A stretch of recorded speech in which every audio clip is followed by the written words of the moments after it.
Então, vamos lá. Hoje nós vamos falar sobre a anatomia do trato gastrointestinal.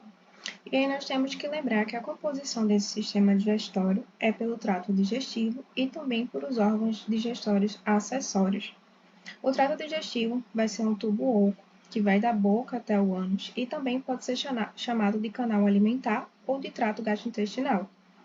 Então, vai ter como componente a boca, a faringe, o esôfago, o estômago, o duodeno, intestino delgado, intestino grosso, reto e ânus.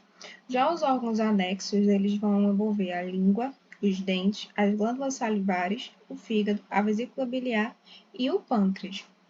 Então, a gente tem que relembrar que a função do sistema digestório é a transformação do alimento em pequenas partículas para que elas consigam ser absorvidas e gerar energia. E aí essa digestão ela pode ser tanto mecânica como química, com a ajuda das enzimas, e mecânica pela quebra quando já começa ali na boca. Em relação à cavidade oral, nós vamos ter alguns limites. O limite superior vai ser o palato na cavidade oral, o anterior, os lábios, posterior, o istmo das fauces, inferior, o músculo miloióide e laterais, as bochechas. Mas em relação à cavidade oral, essa região ela vai constituir a porta de entrada do nosso sistema digestório. Então, é um local onde o alimento vai ser introduzido, mastigado, ingerido, para a partir daí continuar o seu percurso ao longo de todo o tubo digestório, em forma de bolo alimentar. Nessa cavidade oral, ela vai ser dividida em duas partes, o vestíbulo e a cavidade oral propriamente dita. O vestíbulo é a região entre o lábio e a gengiva, e a cavidade propriamente da boca vai ser dos dentes para trás. A rima da boca ela vai consistir na delimitação da abertura da cavidade oral quando esses lábios eles estão em contato. Tanto que a rima da boca é visualizada como número 1 nessa primeira imagem. Número 2 vai ser a comissura labial. Número 3, o filtro. 4, o sulco nasolabial. E o número 5, o sulco mentolabial. Já em relação ao vestíbulo da boca, que é esse número 1, o vestíbulo da boca vai ser dos dentes para dentro. Vai ser uma região entre os dentes e os lábios. O vestíbulo da boca vai ser do lábio até os dentes e a cavidade oral propriamente da boca dos dentes para dentro. Nesse vestíbulo da boca vai ser esse espaço e a cavidade propriamente da boca vai ser da arcada dentária, maxilar superior e da mandíbula inferiormente e vai envolver tanto o palato como a orofaringe. Em relação às bochechas, vai ser semelhante ao lábio, vai ser composta por pele, músculo e submucosa, e eu também vou ter uma composição dessa mucosa. Quando eu parto para a faringe, ela vai ser um órgão visceral mediastino, vai ser miomembranáceo, ela vai ser um órgão tubular com formato de cone invertido, vai estar localizado na região cervical, tem uma extensão de 12 a 15 centímetros e ela tem como importância participar tanto do sistema respiratório quanto do sistema digestório. Então, vou ter a passagem por ali tanto de alimentos sólidos, como líquidos, como ar. E ela vai ser dividida em três partes. A parte nasal da faringe, o anasofaringe, que é essa parte superior aqui, a parte laríngea da faringe, ou a laringiofaringe, e eu vou ter a parte oral da faringe, que é a orofaringe. Eu vou ter uma comunicação da cavidade oral pelo istmo das fauces e vai ser contínua até chegar ao esôfago. Durante a deglutição, o palato mole ele vai ser elevado e vai bloquear essa nasofaringe. E eu também vou ter a epiglote, que também é chamada de glote, que vai fechar essa região da laringe e vai evitar que o alimento vá pela via respiratória, seguindo pela traqueia. Quando eu falo da língua, a língua vai ser um órgão muscular móvel que vai ser recoberto pela mucosa e ela vai ser muito importante na articulação tanto das palavras quanto no sentido do paladar, na movimentação do bolo alimentar e também ajuda na deglutição. A língua ela pode ser dividida em raiz, corpo e ápice. A raiz ela vai ser fixa na parte posterior, quase vertical, e ela vai estar voltada para a orofaringe. Já o corpo, ele é 2/3 anterior entre a raiz e o ápice da língua. Ele vai ser móvel e vai se apoiar sobre os dentes incisivos. Já o ápice vai ser a ponta dessa língua que vai ser móvel. E a língua também tem faces, a face dorsal e a face inferior. Na face dorsal, ela vai ser mais extensa, a face superior e posterior da língua, e já a inferior vai ser essa que descansa sobre o assoalho da boca. Na língua, a gente lembra que encontra as papilas circunvaladas, folhadas e filiformes que a gente conversou na aula de histologia. Na língua, nós também vamos ter alguns músculos, os músculos intrínsecos e os músculos extrínsecos. Os músculos intrínsecos, eles estão contidos inteiramente na língua, vão ter origem e seção nela mesma e eles vão ser responsáveis pela alteração da forma. Eu vou ter o longitudinal superior e o longitudinal inferior, que vai tornar a língua mais curta e grossa e vão retrair a língua quando ela estiver protusa. Já o intrínseco, transverso e vertical, eles vão tornar a língua mais longa e estreita e eles vão protrair essa língua. Temos também os músculos intrínsecos, que é o gengioglosso, o hipoglosso, estiloglosso e o palatoglosso.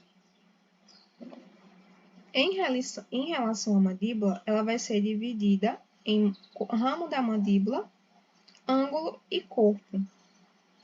E vamos ter também a articulação temporomandibular, que vai permitir essa mobilidade da mandíbula para que ocorra a mastigação. E também vamos ter alguns músculos envolvidos no processo de mastigação, que ele gosta de cobrar isso. É o músculo temporal, que ele faz extensão e flexão. O músculo masseter, que também faz extensão e flexão.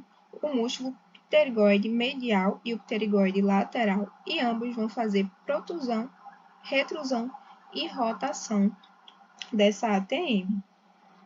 Como constituir? Também nós temos as glândulas salivares, que vão produzir a saliva, que é o líquido que vai ajudar na lubrificação durante a mastigação dos alimentos. E nós vamos ter algumas glândulas que vão secretar. As glândulas parótidas, submandibulares e sublinguais, que a gente já deu uma olhadinha nelas anteriormente. O que é que pode acontecer de processo patológico? Pode acontecer nas parótidas a papeira ou a parodite, que vai ser uma inflamação dessa parótida, aí o paciente vai sentir dor e também vai ter um estímulo da liberação de amilase. Eu também tenho a submandibular e a sublingual.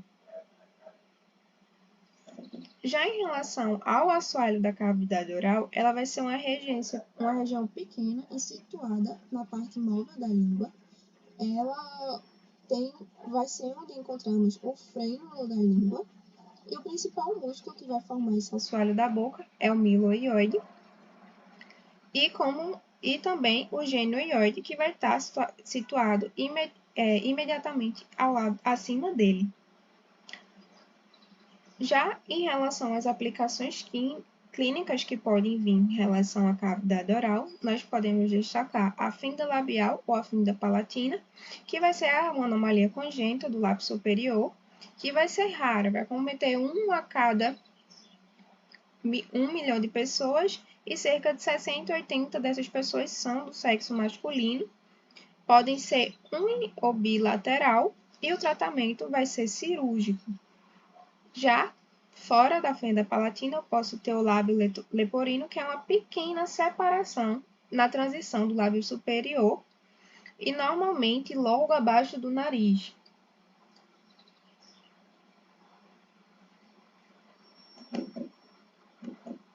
Em relação ao esôfago, ele vai ser um tubo miomembranáceo oco, localizado na região torácica, na região do mediastino, tem cerca ali de 25 centímetros de comprimento e um diâmetro de mais ou menos 2 centímetros. Ele vai conduzir o alimento da orofaringe até o estômago pelos movimentos peristálticos, que vão ser auxiliados pela própria gravidade. Tem uma luz virtual que vai aumentar a passagem do alimento. Quando uma pessoa não está comendo, esse lume ele se contrai e vai se encontrar colabado para que ocorra a regurgitação desses alimentos ou do suco gástrico do esôfago. E ele pode ser dividido em 3 partes: a parte cervical, a parte torácica, que é essa parte mais longa, e a parte abdominal, que ela vai ser coberta pelo peritônio e vai estar ali na região da transição já com o estômago. Na parte do tórax, o esôfago ele vai estar anterior à coluna vertebral e à aorta, posterior à traqueia. Na nossa região cervical, ele vai estar posterior às vértebras cervicais e aos músculos longos do pescoço. Ele sempre gosta de comentar a correlação do que está perto.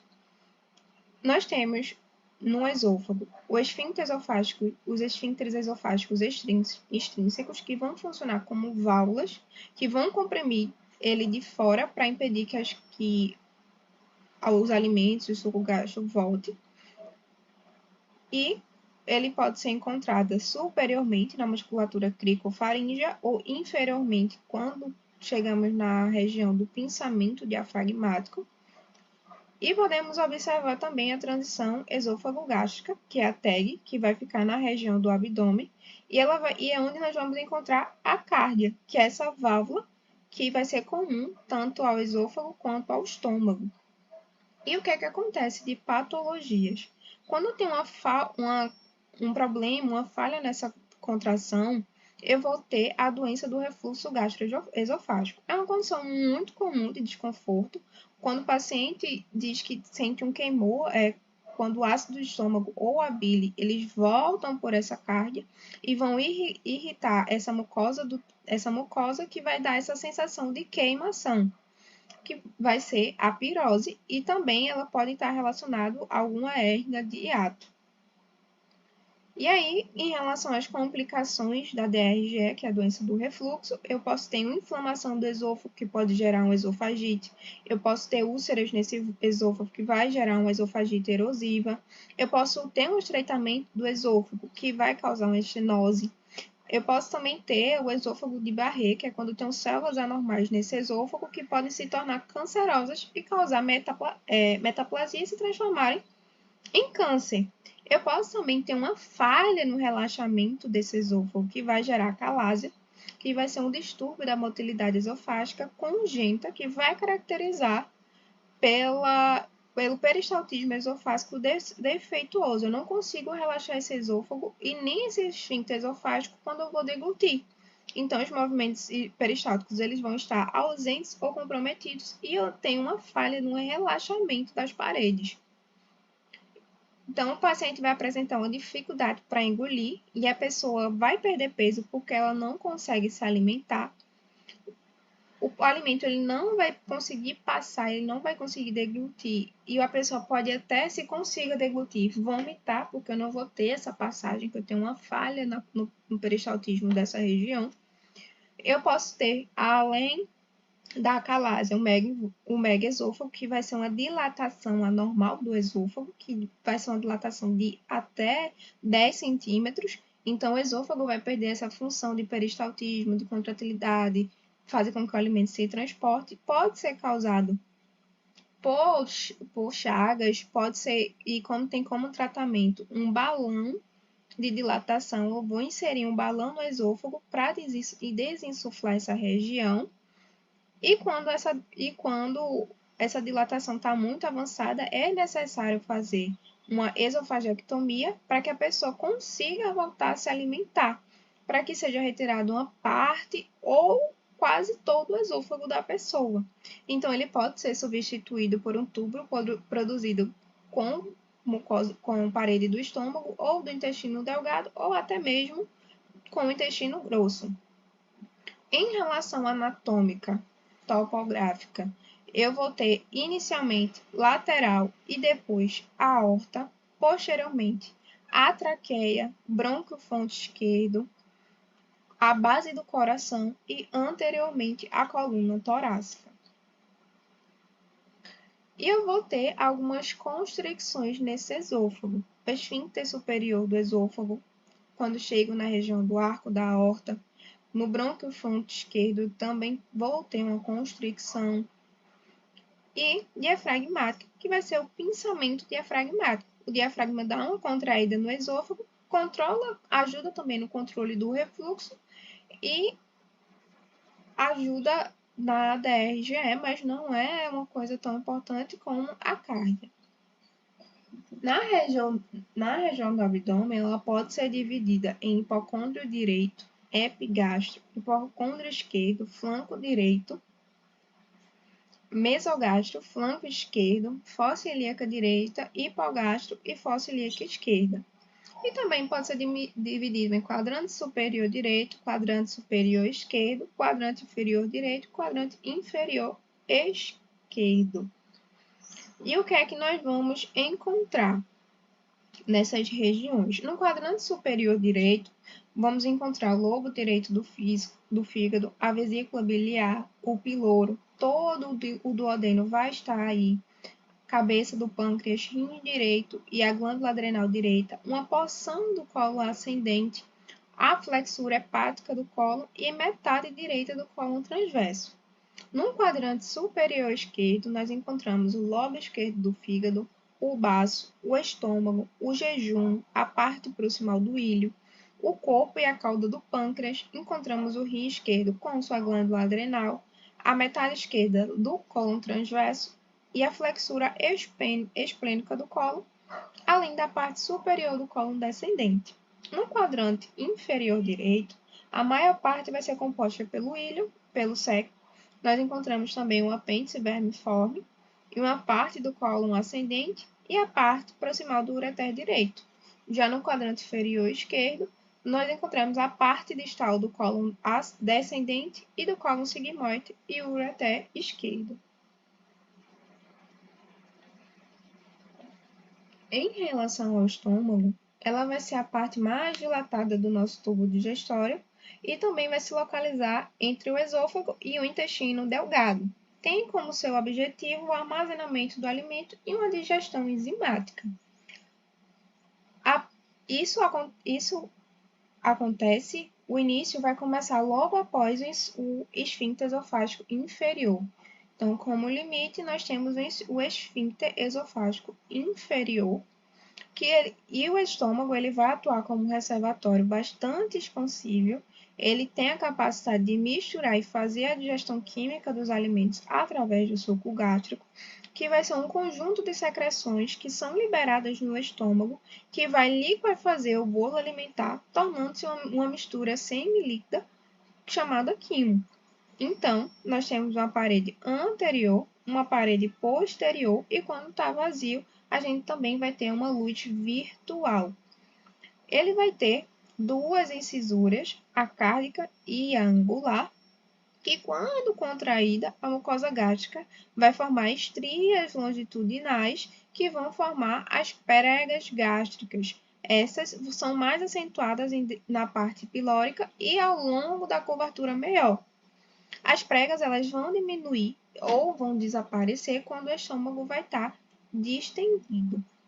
Então, o estômago ele pode ser dividido em 4 partes. A cárdia, que vai se localizar logo na abertura do esôfago no estômago e vai ser também conhecido como osteocárdico e vai fazer o controle desse refluxo do alimento. Eu tenho o fundo gástrico, que vai ser a área dilatada logo acima do osteocárdico. Eu tenho o corpo do estômago, que vai ser a maior região desse estômago e vai ser uma região intermediária, localizada no fundo gástrico e também no antro pilórico. E a região pilórica vai ser a parte terminal, que vai se afunilando e vai ser dividida em antro pilórico e canal pilórico. O estômago ele também vai ter duas curvaturas, a curvatura maior e a curvatura menor. A curvatura maior forma a margem convexa mais longa desse estômago e a curvatura menor vai formar a margem direita côncava mais curta desse estômago. E vai ser uma incisura angular, que vai ser a parte inferior, e vai indicar a junção do corpo com a parte pilórica desse estômago.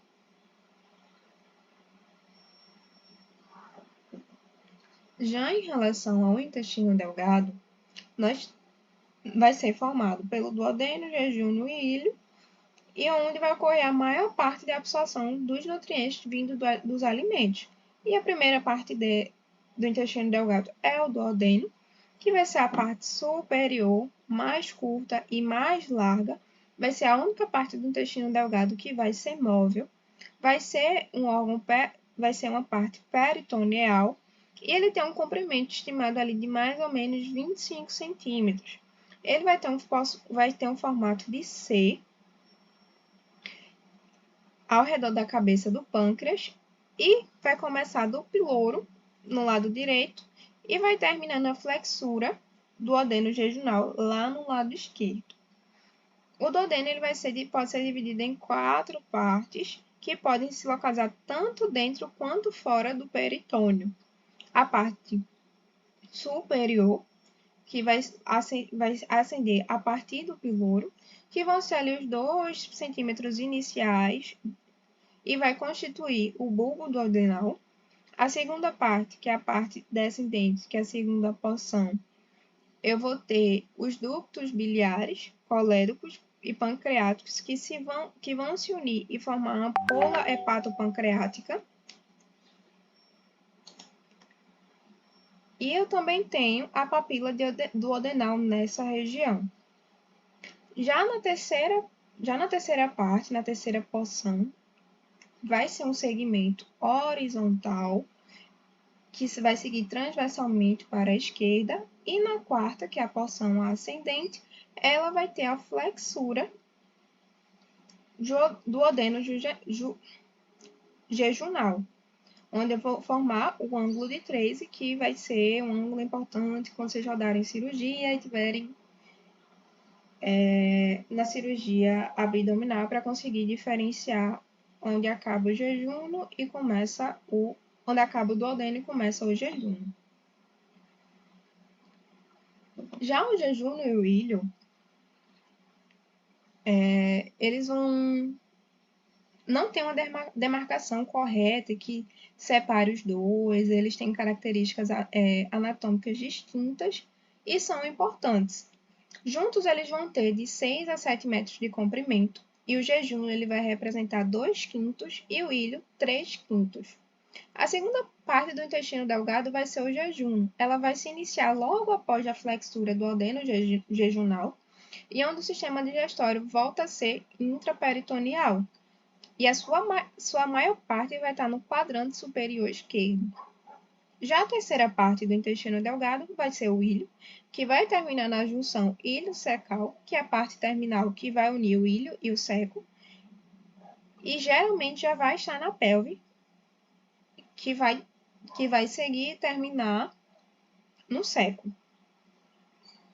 Então, nessa imagenzinha aqui de verde, de azul aqui eu vou ter o jejum, de amarelo o ilho, e aqui de verde o ilho, e de rosa eu tenho o jejum.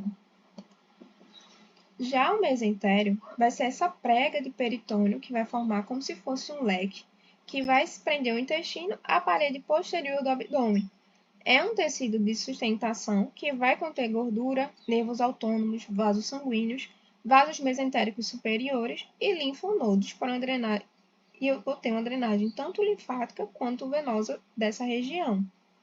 Quando eu vou para o intestino grosso, esse mesentério é chamado de mesencolo. Em relação ao intestino grosso, eu vou ter uma moldura mais calibrosa em torno do intestino delgado, que vai possuir cerca de mais ou menos 1,5 metro de comprimento. É o local onde eu tenho a absorção de água e íons, E eu vou converter esse quimo líquido em fezes semissólidas, que vão ser temporariamente armazenadas para que se acumule até que haja defecação. O intestino grosso ele tem sua própria flora bacteriana e vai produzir algumas vitaminas, e ele vai se iniciar logo após a junção ilho-secal e vai até o ânus.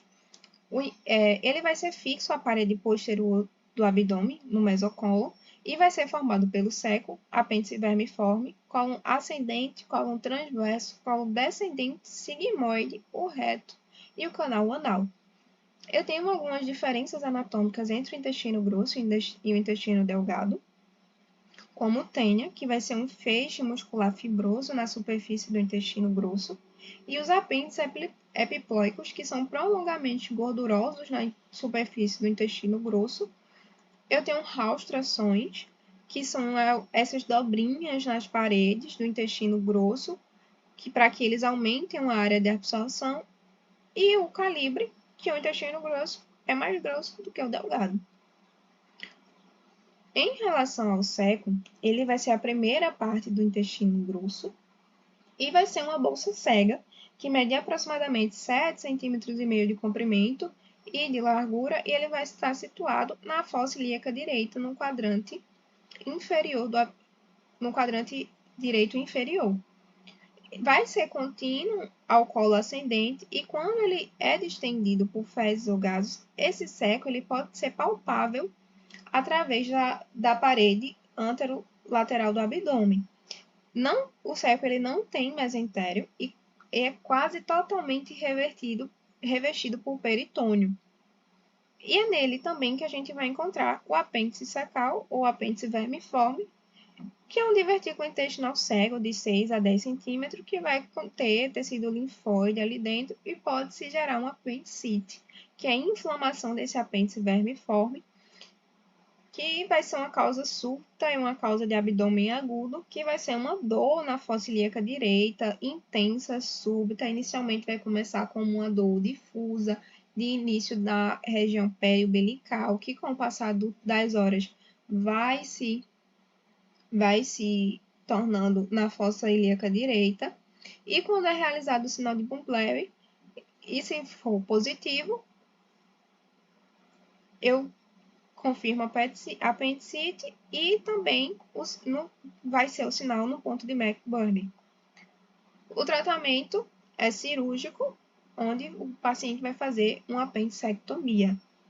Já o cólon, ele vai ser dividido em 4 partes: ascendente, transverso, descendente e sigmoide.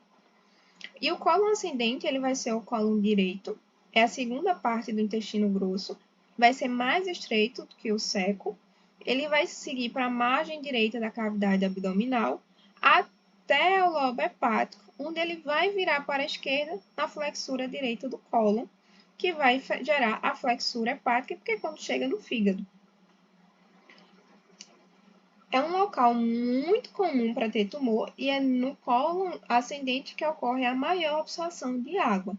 Já o cólon transverso, ele vai ser a terceira parte do intestino grosso, é a parte mais longa e uma parte mais móvel. Ele vai atravessar o abdômen, sai da flexura hepática, que é a dobra que faz quando chega no fígado, e vai até a flexura esplênica, que é a flexura esquerda do cólon, que é quando chega e faz a curva.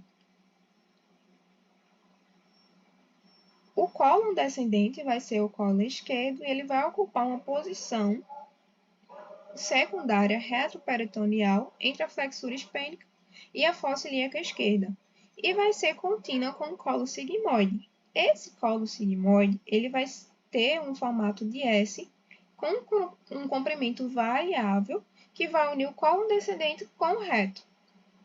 E eu posso ter a diverticulite. O que é a diverticulite? É uma inflamação causada na parede do intestino devido à inflamação ou uma infecção dos divertículos. E eu posso também ter a diverticulose. A diverticulose ela vai ser o aumento desses divertículos, mas não tem a inflamação. A maioria dos idosos vai ter a diverticulose. Em relação ao reto canal anal, vai ser a parte terminal e fixa desse intestino grosso, e ele vai ser responsável pelo armazenamento das fezes e a defecação.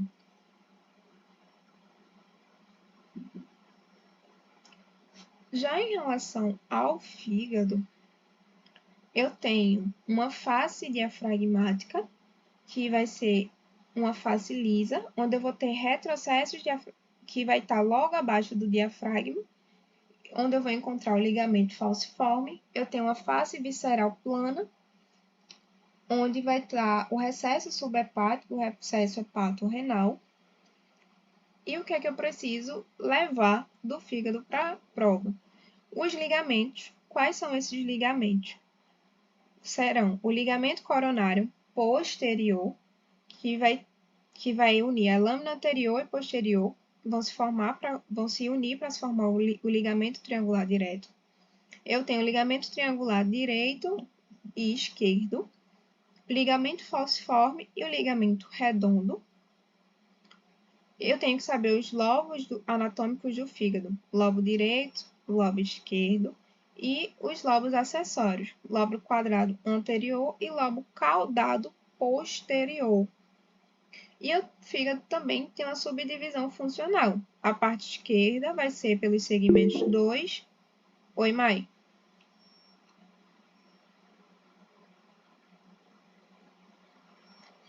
Mai? Ou eu não estava conseguindo achar a tecla para tirar do mudo. Esses ligamentos, eles ficam em qual região? Porque não dá para ver nessa imagem, por favor, Elo. Pera.